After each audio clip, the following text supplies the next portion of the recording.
Greetings! I'm really excited because I've got a couple of projects I've been working on. The very first project I want to show you using my brand new own label stamp set called Bah Humbug, and this is the first card. It's using a couple of the images from the set. This one here, the main image, which is an old Tudor street, and the holly is from the collection as well, the Bah Humbug, and this little detail here was a little pinecone flower, and I just think that looks really cute. But this isn't the card I'm going to show you how I made. It's going to be the same layout, same products I'm going to use, but a different look. So I'm going to pop that to one side, and I'm going to show you this one. This is the one that we're going to play with tonight. And as you can see, it's the same kind of little construction. It's really simple. Same products. I've used distress ink and embossing powders, but just a completely different look. So we'll get started. So the first thing I'm going to do is I'm going to take some of this really nice, found this fantastic heavyweight watercolour paper. Now I really like to use the watercolour paper because it means that I can be quite generous with the water that I'm adding for blending images and things, and it's not going to buckle. It's going to blend really nice. It's not going to grab the ink either. And the colour I'm going to use for this is Chipped Sapphire in the Distress Inks. So go ahead and just ink up your image, just gentle tapping. Now I'm using the rocker blocks, and I'm just quite new to rocker blocks. Now people told me, friends who are, you know, pretty competent stampers were telling me how easy they are to use, but me being a traditional stamper type didn't really believe it until I got my hands on them. But I have to show you, they really are simple. So we've got the card there, I've got the rocker block, and all you do is you just simply do what it says you rock. And there's your perfectly stamped image, and you notice I got all this ink up here and it didn't even transfer. So fantastic. So this, I think, is a good thing, because anybody who's new to stamping, if it gets someone who wasn't sure before to try rubber stamping again, it's all a good thing. So I'm just going to turn that round. Actually, I'll show you what I've got. That's the image that I've got so far. Nice, clear, but you can see it's a textured paper. So I'm liking that. But now I'm going to blend it with the water to give it some kind of, make it look solid and give it some definition. You can use a water brush for this, but I always prefer basic, straightforward tub of water and a paintbrush. Around about number 4 to number 6 paintbrush, as long as it's got a good nib on it. If it goes to a nice point like that, you're sorted. Also have next to you a piece of kitchen paper so that you can blot it when you if you overwet the paper, which I can't find right now, but we'll just pretend it's there. Alright, now the first thing I'm going to use is I'm going to start to just really gently use the a little bit of water just to blend this ink on the beams. Now the beams are going to be darker. I've put some detail in there. I've drawn some kind of wood effect on there so that it looks like old timber. I don't want to overwork it. And another little tip is test your card out before you go ahead and start using this technique, because you might find that some card grabs the ink and it doesn't want to move very quickly, so you've got really a short working time. Other card might the ink might sit on the surface for quite a bit, and it might release a little bit too much ink and you're not retaining any of the detail. If that's the case, what you need to do is just heat set the ink a little bit with your heat tool before you start to blend it, and then that'll mean that you'll retain some of the detail. This here, the ink is sitting quite wet on the surface, so you can see I'm actually losing quite a bit of the detail in the stamp. I'm not really worried about it because I want it to look more like a watercolour anyway. Now you can see what I've started there, how it looks starting to look solid. I don't want to soften every line, I just want to start looking at areas that are going to be darker, like under eaves and shadows where that may be cast, because it's going to be it's a dark street, so there's not going to be an awful lot of light in there. So the sides of the buildings, even where there would be kind of plaster, you see how I've just blended around the sides just to give it a little bit of colour. And obviously where there's any shadows and where I've put the ink there in the original drawing, just go ahead and blend it. Now that bit there is going to be a bit of roof, that's not going to get any light. And especially down here, this is going to be dark. So you can even go ahead and just put a wash over the windows and everything. It just gives it a lot more, makes it look more solid instead of just a lot of lines. Now the other thing is the side of this building, you can see there's a building here, just take quite a bit of water and just wash down there, because that'll allow you a little bit more play when you come to trimming it. If you want to make it slightly wider, if you just put this wash here, it'll work for you. So we'll just again just wash over that window, and you can see how it's all coming together.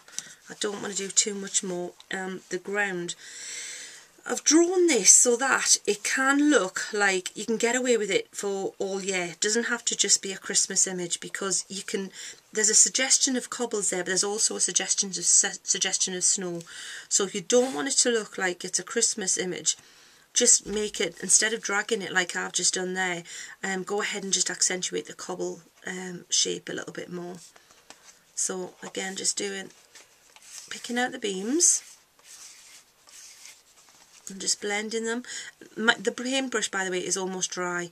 If you use a water brush, I mean, I've used so many water brushes, from cheap and cheerful to really expensive, and I have to say every single time I still come back to using an ordinary paintbrush. And as you can see, I'm wetting it and then I'm dabbing it on my kitchen paper. Just get used to doing that, because then you've got so much more control. It really is just like drawing with a pencil almost. So we'll just pop that there. And you can see I'm almost done. There's a little dark area back there, and we'll darken a few of these buildings in the distance. But remember, the perspective is that when things go, buildings in the distance, anything in the distance is going to be lighter. So try not to, I haven't actually put as much shading in there, so you don't have to work the lines as much. Little bit on the roof. And there you go. Fab. I think I'm going to leave it at that, but you get the idea, and then I'll hold it up, you can see. But don't get carried, don't overwork it. You want to have some light and dark, and a good little tip is if you hold it away from you and half close your eyes, you'll be able to see if there's actually light and dark areas. If you can't see anything, if you just see a jumble of lines, you haven't got enough contrast in your painting, so it means you've either over blended it or you haven't blended enough. So you'll get a few funny looks, but it's a really good test. And it was one of those things I just did instinctively, and it wasn't until you get older and you start realising why you do these things, and that's exactly what it did. So if I show you what we've got, that's all I'm going to do. I'm not going to do any more. I'm going to leave that there so you can see where we've got to. Right, the next thing you're going to do is trim that down to size, and I'm going to move ahead because I've got one I've prepared. So the next stage is this. There you go.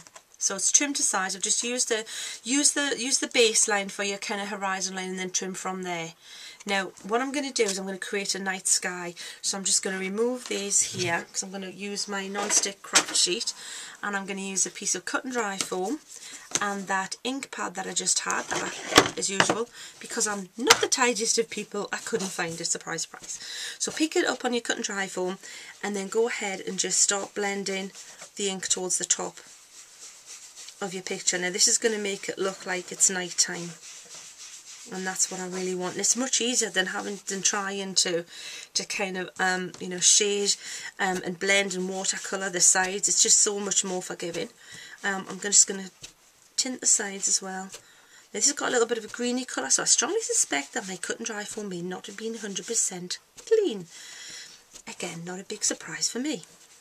But you can see how that's darkening there. Now we look like, if you look at it, it looks now like it's a nighttime scene.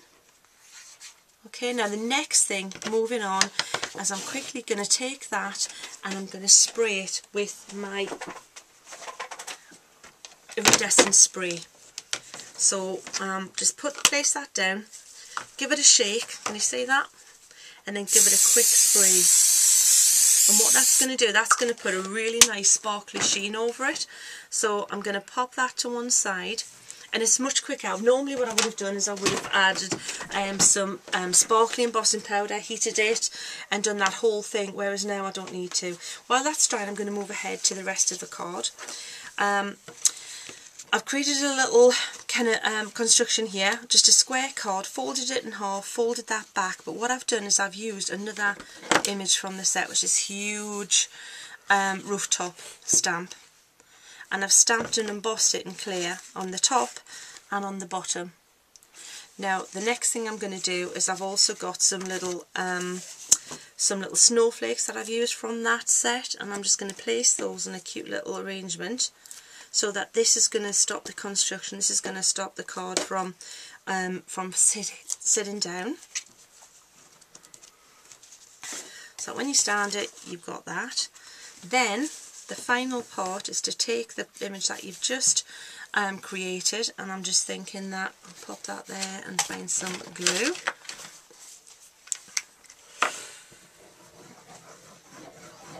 Okay, you would obviously do this a little bit more carefully.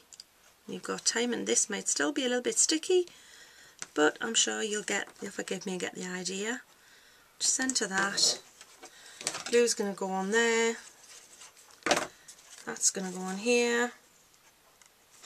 You can't see what I'm doing, but I'll tell you. I'll show you. That's going to be the card there. And then finally, I've just got a... By the way, this embossing powder, brand new. You'll have to look out for it. It's the Sheena Wow embossing powders in Sparkle Platinum. Absolutely love it. And there you go. You've got your little... everything's come together quite nicely, and I think that's about the time I have for the recording. Voila.